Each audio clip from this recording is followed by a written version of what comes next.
All right, gentlemen, a very successful morning so far. Several amendments already passed. We'll get to those in just a second. One of the questions that we've been getting at hashtag COSM is, who are these folks? So who are the actual commissioners? Where did they come from? Kind of what positions do they hold back home? And the vast majority are state legislators from all 50 states. There's a handful of others, like Dr. John Eastman from California, former U.S. Supreme Court law clerk, law school dean, conservative activist for many years. So there's a few supplemental folks like that, but the vast majority are, the people that actually have the power under Article 5, the state legislators.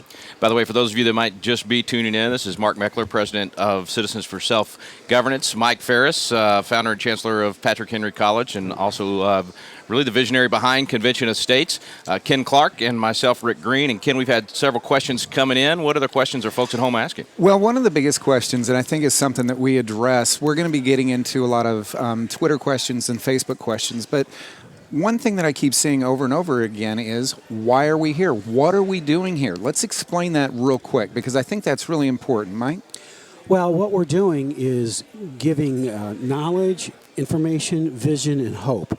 Hope that the federal government really can be curtailed, and that this process really can work, and that it's safe. That we see a very deliberative, informative process where the people that are making the rules are doing it, very seriously, and this gives us a hint of what would come at the official convention later on. And it says this is safe. We can really curtail the federal government. This will work, and so I think it's very hopeful. Well, Mark, you mentioned this morning too. It's good to walk through this process before the real. I mean, I think a lot of these folks out here will be the commissioners from their states, so it's a great dry run to get to see what it will actually be like. It is. And when you're doing something of this magnitude, I think it's really important that you do a dry run. And we've learned a lot. I mean, there are so many things that you couldn't possibly anticipate until you hit the floor, put the rules in place, let people operate under those rules. There's so much collective wisdom in this room, You can't help but learn. So we're going to learn. We'll reincorporate that into the existing set of rules, and those experiences go forward. And as we move forward into the real convention, which I have no doubt we will, this experience will form the foundation for the actual convention. And you say something of this magnitude. Mike Farris, I've heard you say on multiple occasions, I think it's very true, that we need a solution as big as the problem. So that goes back to why we're here. There's a big problem. This is the big solution. Right. If we want to have government that reinstates the original vision of the Constitution, we have to fix a lot of Supreme Court decisions and the practice of the president and Congress over time in a lot of areas. So the Constitution as written, it's a good deal. But the enforcement of that has been taken from us by the collective power of Washington, D.C. And so we're stripping away that power, going back to the original balance of power between the states and the federal government with some more effective tools to achieve the exact same objective as the founders. That is the big question, too. You said the Constitution as written is great. Because people will say, well, why would they follow what these guys are doing if they're not following the Constitution now? Address that one. Because you put new processes in place to check them. We're not changing the spirit of anything, but we're changing, like the vote requirements. The original Constitution gave Congress the power to tax. If you put a two-thirds requirement, say you can't pass taxes unless you have two-thirds of Congress, well, that's a procedural limitation on the power to tax. It's really important that preserves the original intent of the government, that we have limited taxes and that we have a limited government. And so those kind of procedural checks, tweaking the process, because the founders really believe that process protects freedom. And so we don't want to change the freedom principles. We don't want to change the basics of anything. But we do need to tweak some points of the process. And the founders said real experience will show that we're going to need to make some changes over time. And real experience has shown. And we don't have to change the spirit of anything, but putting some checks on the Supreme Court, which is going to be debated right after lunch again, we need some processes to put some checks there. Yeah, because it has been their interpretation of the Constitution that has been the problem. So that's essentially what we're doing here, is allowing the states to overrule that. Ken, what else are folks at home asking? Well, the first one was, and Mike, I think this follows greatly to what you were just saying, what have we done so far? What has happened with the simulated convention so far? What amendments have been proposed? What amendments have been passed? And so I happen to have a list right here. Mark, you want me to hand that to you? No, go. You go through it, Ken. Well, and so far we've gotten 4 of them. And the first one is proposal number 1, Debt Limitation Amendment. And I think that's very powerful. I'm not going to read it to you, but that's the first one that's been passed. And the Real second briefly, one, what that does is require the states to approve, a majority of the states to approve any increase on the federal debt. absolutely. Yeah. So in other words, we actually then have a real debt ceiling instead of right. the fake one that Right. Congress pretends they have right now, right? Are we There- actually saying 19 trillion's already too much? I mean, we're actually Yeah, going to right. we're actually going to limit it at this Exactly. point. I don't know. Give your teenager a credit card, see how well that works Right, out. right. The Second Amendment that has been passed so far is a regulating, it goes, the power of Congress to regulate commerce among the several states. In other words, redefining the Commerce Clause. Right. The vast majority of federal overreach in the area of economics, business transaction, even a lot of criminal law has been through the Commerce Clause. And so if we want to cut back federal regulation of our lives in general, that is the number one thing. In fact, if we got nothing out of the real thing besides that, we have done the nation a great service. You know, I'd love to jump in on Yeah. that.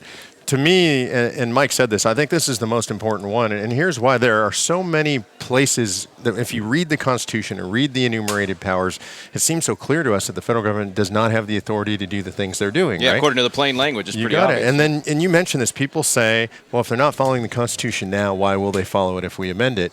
In fact, that's the primary question that I asked Mike Farris when he brought this project to me, because that's the one thing that didn't make sense. So I'm biased. I think it's a great question, right? But he had a better answer than the question. And the answer is, and a lot of conservatives are going to be stunned by what I'm about to say, largely they do follow the Constitution. As The a- question is which one, right? Right. So is it the one under glass in the National Archives that we love? And the answer is no, that's not our Constitution anymore. Yeah. If you want to look at the Constitution, you have to buy a book. It's over 2,000 pages. It's literally about this thick. And like it or not, that's the Constitution. That's so the Courtstitution, the yeah, one that's there been you, that's a created by great these way to guys. put Yeah. it. Exactly. So that includes all those decisions of the Supreme Court, all the things that so offend us, all the things that have expanded government power. And for the people out there who say, we need to protect the Constitution as is, that's the one they're protecting. That's true. It's so true. And this is the process for actually wiping out that Constitution and coming back. And you said redefining, but really restoring the original intent of the Commerce Clause, right?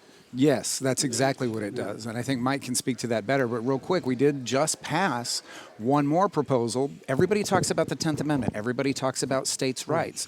Well, what about an amendment to give the states the ability to override a federal law, both passed and one that would happen in the future? Right. Yeah. For example, not only Obamacare, but right now the EPA is doing their best to destroy agriculture, the coal industry with this dust regulation. The state legislatures are passing resolutions, like I was in Virginia this year, where they passed a resolution to write a nasty letter to the EPA. Well, big deal. Right. This proposal says you get together 30 states, you eliminate that regulation. And so it gives a real weapon to the states to make the 10th Amendment a real weapon. And that's what we need. Well, guys, we've heard a lot of people say, Convention of States is too complicated or hard. Nullification is the easy route. Isn't this amendment that we just passed the proper constitutional way to nullify federal law? Isn't that what we're really talking about doing here? Because in the Articles of Confederation period, we had a problem when one state alone could stop needed changes, like we wanted to pay the people who had fought in the Revolutionary War. Yeah. One state stopped that. And so they didn't want one state to stop anything. They wanted the states collectively to have the power to stop federal overreach. And Article 5 was the method they gave us. But we're going to give us a new weapon where we can stop not only constitutional level decisions, but statutory and regulatory level decisions, and have the states collectively, not all of them, but a majority, a good majority, have the ability to override federal overreach. And the states once again become far more robust, and the authority and the dignity of being a state legislator just goes up. And by the way, folks at home, there's so much more information at conventionofstates.com. If you'll go there, we're scratching the surface on a lot of these issues, but many of the objections or concerns about Convention of States, you guys have written extensively on that. There's videos, there's a lot of great tools, so be sure and visit conventionofstates.com today as well. Well, and I think that the process, the deliberation that we've seen today speaks to how serious of a matter this is and how serious these people take it, because this isn't something that should be endeavored into lightly. Right. And that has been very evident with what we've seen so far. I've heard that from so many people even here saying, look, I came to this over a period of years. I didn't just jump on the bandwagon. Right. It took years of research. I think maybe all of us went through that as well. So like you said, they're taking this very serious. These are thinking folks out here, and you can tell even in the way they deliberate each of these amendments how serious it is to them. So another question that we have from Facebook, and this comes from Trish. And Mark, I'm going to propose this one to you. Can they remove the power that a president has while in office? I'm not sure I understand the question. I'll rephrase it as best I can. Hopefully I'm addressing Trish's question. In other words, can we limit presidential power, executive power, generally speaking? When she says while in office, I'm trying to understand if she means midstream in a presidential term, but I'm just going to address it generally. And the answer is yes, they can redefine and limit the power of the executive. That comes within our application. There's an interesting power that the president has that we've heard a lot about recently. And it's this power to issue executive orders. You know, it doesn't actually say anywhere in the Constitution what that power is or how or if it's limited. I think the founders would be astounded. They never intended for the executive to be able to legislate through the use of executive orders. And we are definitely seeing that now. I mean, we see many instances of this. So that's one area where I can imagine a convention could specifically prescribe what a president can and cannot do through the use of executive orders. Right. At the real convention, you could address it a little more head on.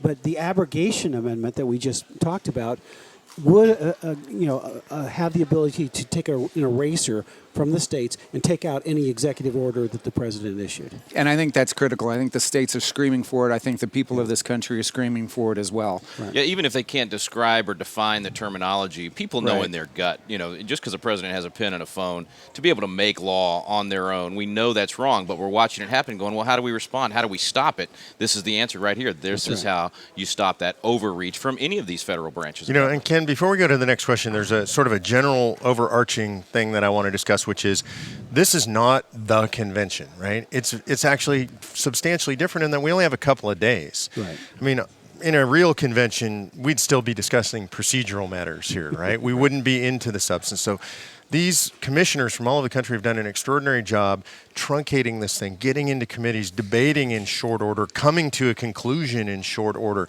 So, but it's important to note the product that they're coming out with, while it is good, it is not, in my opinion, near as good as it would be in a real convention because they just don't have the time to spend debating. And man, I saw a lot of learning going on in those committee meetings, a lot of opinions being changed and adjusted and language being tweaked.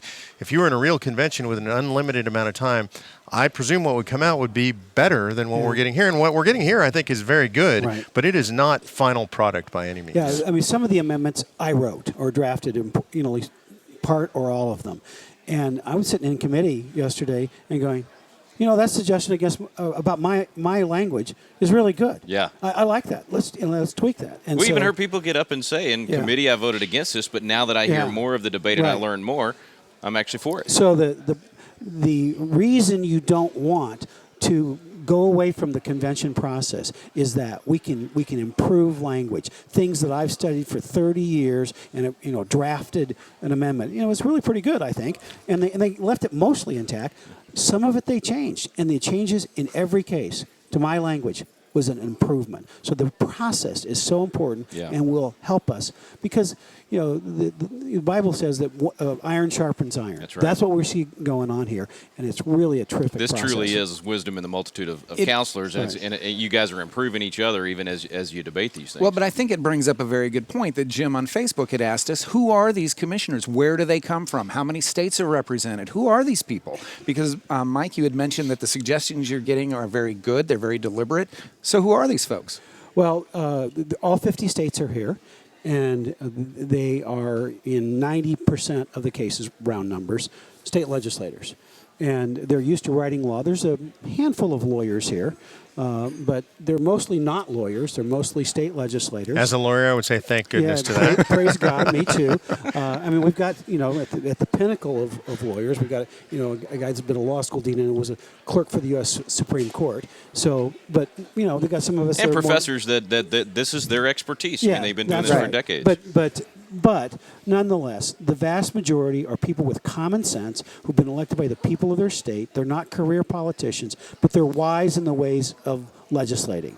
And they're tired of federal overreach. So that's one thing, is these people are tired of federal overreach. And that's true when I go out in state legislatures in every state. I don't care if it's red, blue, or purple. States are sick of Congress telling them what to do. And so this is how the people acting through their state legislatures can affect the federal government, because this is the only tool the Constitution gives the state legislators to do anything about Washington, D.C. Am I right or wrong in that? That's exactly right. This is the tool where we change. The supreme law of the land is the Constitution. The supreme power of the land is to be able to lawfully change the Constitution by yourself. Only state legislatures have that power, and this is the way that they do it. Let me get you guys to comment on what happens from here. How does this simulated convention affect the efforts back home? We've been asked how many states have actually passed actual applications. How do you think this affects the legislative sessions coming up in just the next few months in terms of momentum for truly adopting this and making it happen? Look, anytime that you educate people, you empower them, right? And so knowledge in action is power. And so what we see is we've got legislators from all over the country here and non-legislators, citizen activists, and they're learning about the process. The entire purpose of this event is teaching, right? Collective learning, getting together, learning these lessons together, getting better, but it will naturally generate enthusiasm for the movement.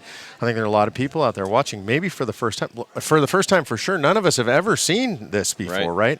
And they're looking at this and saying, wow, it's actually working. It's a deliberative process. I'm impressed by the quality of the debate I'm hearing. So I think there are people who've never even heard of it that are going to see this and be impressed. And I think that builds enthusiasm. And truly, the Convention of States Project has to be a grassroots movement by nature. And so as much as this might affect legislators, I think it affects the grassroots even more. You'll see the enthusiasm blossom beyond the 1.5 million people roughly who already support it. You know, interesting note for those of you who are watching out there, whether you're involved or not already, today, the Convention of States Project has literally volunteers or people who have signed in support in 100% of state legislative districts in the country. Every single one. Never been done before. We actually had to send a guy out in the field into New Hampshire to nail down those last couple of districts. Well, I remember that's kind of what got me excited, Mike. Even 3 years ago at one of our legislators' conference, you got up and started describing the grassroots process for doing this. So it was no longer just a theoretical discussion of us all sitting around and saying, hey, what if we did this? You laid out a plan for how you would actually, and this was one of the goals, to have people in every legislative district, and it's happening. Yeah, I borrowed on my 30 years of helping homeschoolers fight for freedom. And thought, you know, when there's a reasonable number of people who contact their legislators in any state, the vast majority of them will listen and often respond. And if you put enough pressure on state legislators, you can get stuff done. And you don't need a majority of America because a majority doesn't participate. Victory in politics always goes to a majority of those who participate. And in state legislative matters, less than 1% of the people ever participate. And so with 1% of the American public, that's about 3 million people. We can, I guarantee you this gets done. 3 million people spread out evenly among their legislators. This will pass. It's real. It's incredibly realistic. And you mentioned both the legislators and the grassroots folks going home with momentum from this. Just sitting around in the meals or out in the hallway talking to some of these legislators that attempted to get this passed last session, I can see the optimism in their eyes and in the things they're saying, because now they're not just, again, theoretically talking about it. They're going to be able to go back home and talk to their fellow legislators and say, look, let me tell you exactly how it worked. I can tell you from firsthand. It can be done. It will be effective. So they're going home more motivated. And like you said, Mark, all these folks at home watching today, you guys need to be sharing this on Facebook and Twitter. Everybody at home needs to be talking as well and showing them the realism of how this can be done. Well, and I hope that people will also watch. You can see on our Facebook page we have links to, we had James Madison come speak to us. And it was really extraordinary, right? A piece of living history. It wasn't the real, just in case anybody was. It sure felt like it to me, man. It was, so, you know, here in Williamsburg, there's historical reenactors. Madison comes and spoke to the assembly here. It was really extraordinary to hear him talk about the history of the Constitution, how it developed, the history of Article 5. And he used this metaphor talking about a blank piece of parchment, and how everything in American history, in his life and in history generally, starts as a blank piece of parchment. And I think where we're at right now, really, Article 5 and the use of this second clause of Article 5 was, until this event, a blank piece of parchment. It's true. You know, we've been writing a couple of notes on it as we build out our network, but I think the first chapter is now written on that first piece of parchment, and that's this event. And history will record this event. For those of you who are watching, I mean this with all sincerity, you ought to write this down. You ought to put it in your diary or your journal. If you know American history, you know the Annapolis Convention is critical to the whole process of of the drafting of the Constitution and passage ultimately. And when people study 1787, the convention, they have to look back to Annapolis, That's right. This is the equivalent to Annapolis, in my opinion. The actual convention doesn't take place without this convention first. And when historians study it, when our kids and our grandkids and our great-grandkids study it, yes, they will study when we actually hold the convention, but they will say, how did this happen? And they will look to history, and they will look to this event. Yeah. They'll want to know who was here. They'll want to know what was said. They'll want to know what amendments were debated and passed. This is literally extraordinarily history in the making. It's an incredible privilege to sit in the middle of this thing. No doubt. And you may be, people at home may be saying, well, I'm not there, and what can I do, and that sort of thing. I'm not a constitutional scholar like Mike Farris. Haven't headed up a huge grassroots organization like you have, Mark, a radio host like Ken and I. But there are all kinds of tools at our website at conventionestates.com that people at home can use. I mean, we've created, everything's at their fingertips. Now they can go out there and use that in social media to help move people. I think one of the things that we have the benefit of that we didn't have in Annapolis or things like that is what the four of us are doing right now and what we've been doing all day. This event is being streamed live on the internet, and there are literally thousands of different people out there. There are literally thousands of watch parties going off throughout the country right now as we speak. So talk about transparency, talk about documentation, talk about seeing the live debate. Which one of us wouldn't have given our left arm, to be in that room in 1787. I'm glad you said left, not right. Yeah. Well, that one I can do without. So, but I mean, think about that. Yeah. And think about the millions of people that are going to be affected because they're going to be able to go watch the committee hearings that happened yesterday, watch the live debate. In the committee that I was filming yesterday, they had subcommittees, and I was able to get what was going on in each amendment. That's powerful, and these people will understand just how deliberative of a process this truly is. As these commissioners wrap up lunch and come in, what should we expect for the afternoon? What's next? Well, the very next thing is going to be a proposal that was being tweaked out in the hallway. I was out there helping with the tweaking process on giving the states the ability to override decisions of the Supreme Court of the United States. The Supreme Court was intended to be a court, not a legislature, but way too often they act like a legislature. And so we're giving a mechanism for the states to fight back against that. Well, in fact, didn't Hamilton tell us we didn't have to fear the court unless they acted like the legislature, which is what they've been doing? That's exactly right. And then then he says it's just utter despotism. Yeah. And so we're here to stop despots. It's a really simple thing. It's exactly what we're doing. So, folks, you want to know how to solve it? We're about to watch it happen right here. They're going to be debating that amendment in just a few moments. Let's get back to the action. These people are tired of federal overreach. We've been going back and forth. We've been debating amendments. We had committee hearings yesterday. Today's the day. The winds of change are about to blow. I can see the optimism. It's exciting to meet legislators from across the country. And just the electricity, the energy to discuss solutions. It was the most extraordinary thing in my career that I've ever been a part of. It shows a commitment to wanting to do it right. None of us have ever seen this before, right? That our founding fathers were, in fact, right yet again. The process actually works. The very idea that I stood where Patrick Henry